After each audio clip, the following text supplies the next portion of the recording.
Well, first of all, this is my first time recording myself for anything and doing a report like this, so I apologize for being awkward or anything. On August 24th, 1759, baby William Wilberforce was born.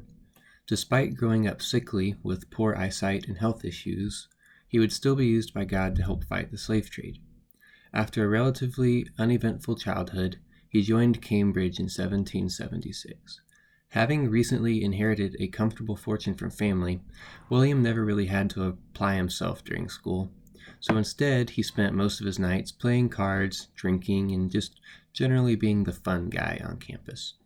He was intelligent, funny, and had a great personality, which made befriending people pretty easy for him.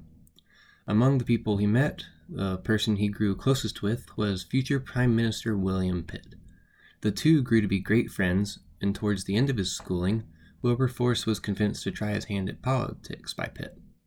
After a successful run for office, he gained his first position in Parliament in the House of Commons in September of 1780.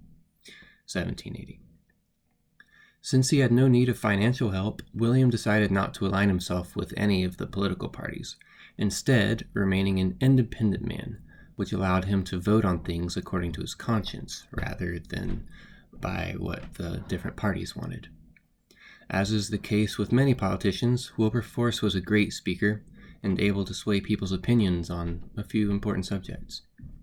4 years after being elected to office, while vacationing with his family, he read The Rise and Progress of Religion in the Soul by Philip Doddridge, which eventually led to his spiritual rebirth in early 1786.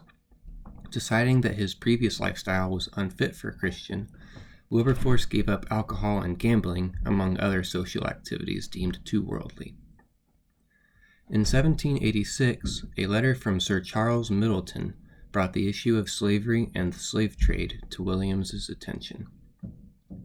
After learning more about the horrors of the trade and becoming acquaintances with Thomas Clarkson, he decided that he wanted to do something about it. He and Clarkson began introducing arguments against the slave trade in 1789, and did so repeatedly through 1805, which each of them were shut down for various reasons. And eventually, in 1807, Parliament abolished the slave trade for the British Empire. 3 days before Wilberforce died, he heard the good news. Not only had the slave trade been stopped, but slavery itself was now illegal for good. Besides his work against slavery, he also penned a book that preached against comfortable Christianity. He called it The Practical View of the Prevailing Religious System of Professed Christians. That's a long title. It became quite the bestseller.